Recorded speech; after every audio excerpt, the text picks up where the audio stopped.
اعوذ باللہ من الشیطان الرجیم بسم اللہ الرحمن الرحیم الحمدللہ رب العالمین وعاقبۃ المتقین والصلاۃ والسلام علی رسول محمد وآلہ وصحبہ اجمعین۔ السلام علیکم عزیزان گرامی، میں صاحبزادہ سید محمد علی حمزہ چشتی، گدی نشین آستانہ عالیہ حضور غریب نواز، جانشین خانقاہ عالیہ چشتیہ حلیمیہ محبوب منزل، بانی و سربراہ زاویہ چشت مرکز تعلیمات اجمیر اقدس۔ آج میں آپ کے سامنے حاضر ہوں ایک بہت ہی ضروری موضوع لے کر، جو اہل تصوف سے تعلق رکھنے والا ایک بہت ہی ضروری موضوع ہے، جس پہ کئی ناقص لوگ اپنی رائے دے دیتے ہیں، حالانکہ ان کی رائے کی کوئی حیثیت نہیں، کوئی اہمیت نہیں ہے، لیکن جو تصوف سے تعلق نہیں رکھتے ہیں وہ لوگ بھی اپنی رائے دے دیتے ہیں۔ حالانکہ علماء ظاہر کا کوئی موضوع نہیں ہے، لیکن علماء ظاہر بھی اس میں اپنی رائے دے دیتے ہیں۔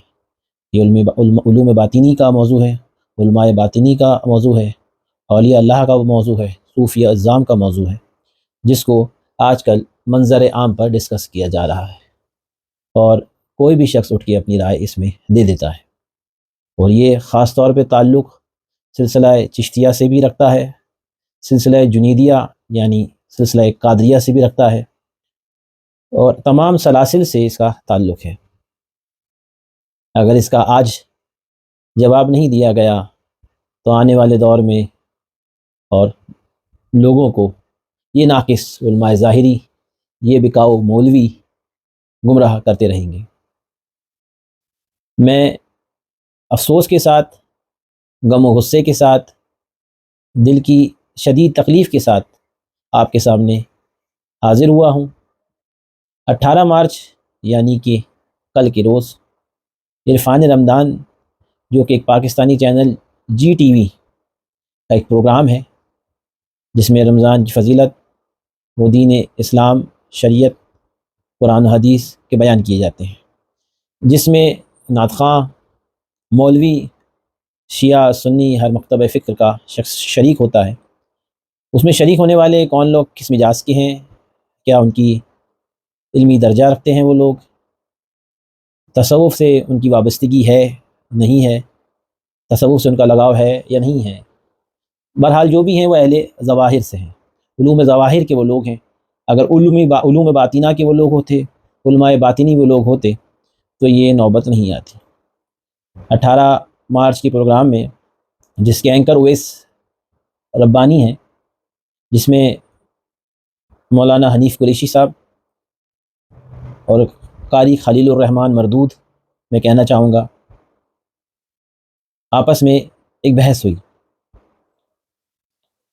اس بحث کی ویڈیو آپ کے سامنے ہے، اسکرین پہ آپ دیکھیے۔ حضرت کے ترجمہ کنز المال پہ حاشیہ وغیرہ بھی لکھا ہے۔ یہ اس کتاب کا صفحہ نمبر 222 ہے۔ اس پہ لکھتے ہیں کہ 4 سلسلے، شیخ اگر میرا تعاون کریں تو صرف نظر رکھتے رہیں اور کہیں غلط کہوں تو ٹوکیے گا۔ 4 سلسلے شریعت اور طریقت دونوں کے 4 سلسلے، یعنی حنفی، شافی، مالکی، حنبلی، اسی طرح قادری، چشتی، نقشبندی، سہروردی، یہ سب سلسلے بالکل بدعت ہیں۔ یہ سب سلسلے بالکل بدعت ہیں۔ ان میں سے بعض کے تو نام تک بھی عربی نہیں ہے، جیسے چشتی یا نقشبندی، اور کوئی صحابی، تابعی، حنفی یا قادری نہ ہوئے۔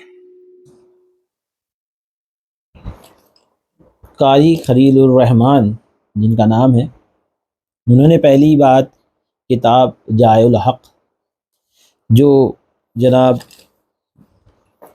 حافظ و قاری مفتی احمد یار خان صاحب نعیمی کی ہے، اس کی پیج نمبر 222 کا حوالہ دیا، جس میں انہوں نے 4 سلسلے کے بارے میں کہتے ہوئے کہا کہ شریعت طریقت دونوں کے 4 سلسلے ہیں، یعنی حنفی، شافعی، مالکی، حنبلی، اس طرح کا چشتی، قادری، نقشبندی، سہروردی، یہ سب سلسلے بالکل بدعت ہیں، اور ان میں سے بعض کے تو نام تک بھی عربی نہیں ہے۔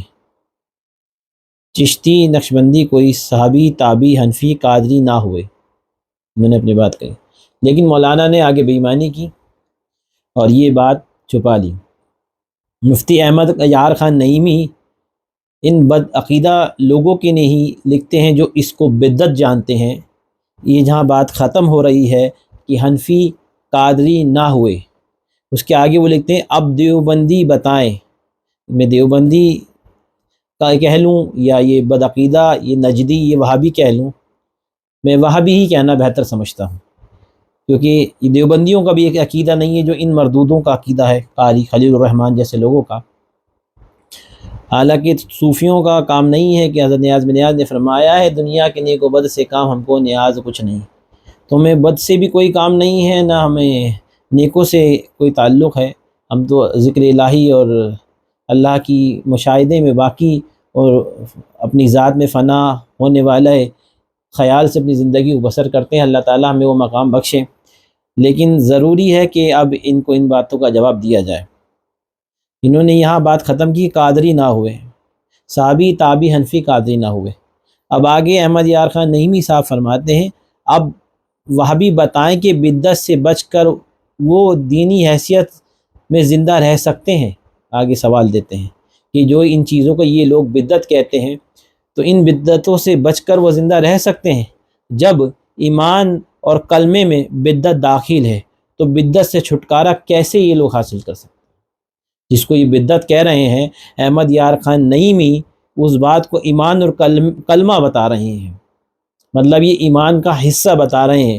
ان مولانا احمد یار خان نعیمی صاحب کی دلیل کو انہوں نے پورا تحریر کو نہیں پڑھ کر بلکہ یہاں تک پڑھا، حالانکہ یہ بات انہی حضرات پر تنقید کر رہی ہے جو کہ ان باتوں کو نہیں منظور کرتے ہیں۔ اب آگے اس کے بعد ہم آتے ہیں خلیل الرحمن، جو مولوی صاحب ہیں خلیل الرحمن، میں تو ان جانتا بھی نہیں ہوں، نہ ظاہر ہے کیسے ہیں کیا نہیں ہیں، لیکن جن کی حرکتیں ہیں یہ مردود بھی ہیں اور جہاں تک میں سمجھتا ہوں یہ بے وقوف بھی ہیں۔ ان لوگوں کے بارے میں مفتی خلیل الرحمن جیسے لوگوں کے بارے میں احمد یار خان نعیمی صاحب نے کچھ تعارف پیش کیا ہے اپنی کتاب جاء الحق کے صفحہ نمبر 10 پر ہی، کہ دلی میں ایک شخص پیدا ہوا جس کا نام تھا مولوی اسماعیل۔ اس نے محمد ابن عبد الوہاب نجدی کی کتاب التوحید کا اردو خلاصہ کیا جس کا نام رکھا تقویت الایمان، اور اس کی ہندوستان میں اشاعت کی۔ وہابی بھی انہیں شہید کہتے ہیں کیونکہ یہ حضرات اسی تقویت الایمان کی بدولت سرحدی وہابی شہید کہتے ہیں کیونکہ یہ حضرات اسی تقویت الایمان کی بدولت سرحدی پٹھانوں کے ہاتھوں قتل ہوئے۔ اب بتائیے مسلمانوں سے جو قتل ہوا شہید کیسے ہوا؟ انہوں نے جو یہ کتاب لکھی اس کے ہی وجہ سے ان کو قتل کیا گیا، لیکن ان بدبختوں نے انہیں مشہور شہید کیا۔ بہرحال یہ ان کی بے ایمانیوں کا ثبوت ہے۔ اسماعیل کے معتقدوں میں اب یہ آ گئے یہی لوگ، کیا نام ہے ان کا، نام بھی زبان پہ نہیں آ رہا، مولانا قاری خلیل الرحمن جیسے لوگوں کے لیے جناب مفتی احمد یار خان نعیمی صاحب آگے کیا فرماتے ہیں۔ یہ وہابیوں کے بارے میں ذرا غور کریں۔ اسماعیل کے معتقدوں دو گروہوں بنے، یعنی اسماعیل دہلوی کے ماننے والوں کے دو گروپ بنے۔ ایک تو وہ جنہوں نے اماموں کی تقلید کا انکار کیا، جیسے قاری خلیل الرحمن نے ابھی کچھ دیر قبل اس پروگرام میں بدعت قرار دے دی ہے چاروں فقہوں کو اور چاروں سلاسل کو، یعنی اماموں کی تقلید کا انکار کیا، جو غیر مقلد یا وہابی کہلاتے ہیں۔ دوسرے وہ جنہوں نے دیکھا کہ اس طرح اپنے کو ظاہر کرنے سے مسلمان ہم سے نفرت کر رہے ہیں، یعنی کہ یہ اپنی اگر نفرت کو اور اپنے عقیدے کو ظاہر کرتے ہیں تو دوسرے مسلمان ان سے دوری اختیار کرتے ہیں، تو انہوں نے اس کی فریب اختیار کیا اور انہوں نے اپنے آپ کو حنفی ظاہر کیا۔ نماز روزوں میں ہماری طرح ہمارے سامنے آئے، ان کو کہتے ہیں گلابی وہابی۔ یہ دوسرا گروپ ہے۔ پہلے گروپ سے تعلق قاری خلیل الرحمن صاحب کا ہے، یہ جس کتاب کا انہوں نے حوالہ دے کر چاروں سلاسل اور چاروں فقہا کا رد کیا، اسی کتاب سے ان لوگوں کے بھی عقیدے اور ان لوگوں کے معاملات ظاہر ہیں۔ اب اسی کتاب کے صفحہ نمبر 11 پر جن کی یہ احمد یار خان نعیمی صاحب فرما رہے ہیں کہ جن کے یہ خلیل الرحمن مولوی قاری جو بھی ہیں یہ جن کی بھی ماننے والے ہیں وہ اسماعیل شہید جسے یہ کہتے ہیں، ہم اسماعیل دہلوی کہتے ہیں، تو اس کے بارے میں احمد یار خان نعیمی صاحب لکھتے ہیں کہ مولوی اسماعیل صاحب دہلوی نے نماز میں حضور کے خیال کو معاذ اللہ گدھے اور بیل کے خیال سے بدتر لکھا ہے۔ تو یہ لوگ تو ان کے ماننے والے ہیں۔ ان لوگوں کو شرم نہیں آتی ہے کہ بزرگان دین پر کس طریقے کی باتیں کہہ دیتے ہیں، صادر کر دیتے ہیں۔ جی ٹی وی جو پاکستان کا ایک انٹرنیشنل چینل ہے، اس سے ہم سخت طور پر مذمت بھی کرتے ہیں، اور ہم چاہتے ہیں کہ آن ایئر لائیو اس مسئلے پر وہ معافی مانگے۔ آگے ہم اور اس موضوع کو بڑھاتے ہیں، یہاں پر ہم یہ ختم نہیں کریں گے، بلکہ ہم آپ کو اور اس کی حوالات دے دیتے ہیں جس کے ذریعے انہوں نے ہم چشتیوں پر، ہمارے اسلاف پر، ہمارے جد اعلیٰ پر جس طریقے کی تنقید کی ہے، تو اس کا ہماری ذمہ داری بنتی ہے، کیونکہ ہم قبلہ گاہ اہل یقین کے دربار میں بیٹھے ہیں، ہم مرکز چشتیت پہ بیٹھے ہیں، اور بر صغیر کا جو روحانی مرکز ہے، جو مظہر انوار الہی ہے، وہ بارگاہ حضور غریب نواز کی بارگاہ ہے۔ تو اس بارگاہ سے اب یہ ہماری کیونکہ یہ موضوع بہت بار چینلوں پہ آ چکا ہے، خاص کر پاکستان میں طرح طرح کے فتنے پیدا ہوتے رہتے ہیں جو وہاں کے علماء کی دین ہے۔ تو بہرحال وہ ان کا اپنا ذاتی مسئلہ ہے، لیکن یہ موضوع جو انہوں نے مولانا نے بیان کیا ہے، مولانا قاری خلیل الرحمن نے، اس کا جواب دینا اب ہم ضروری سمجھتے ہیں، کیونکہ یہ مسئلے کافی بار پیدا ہو گئے ہیں۔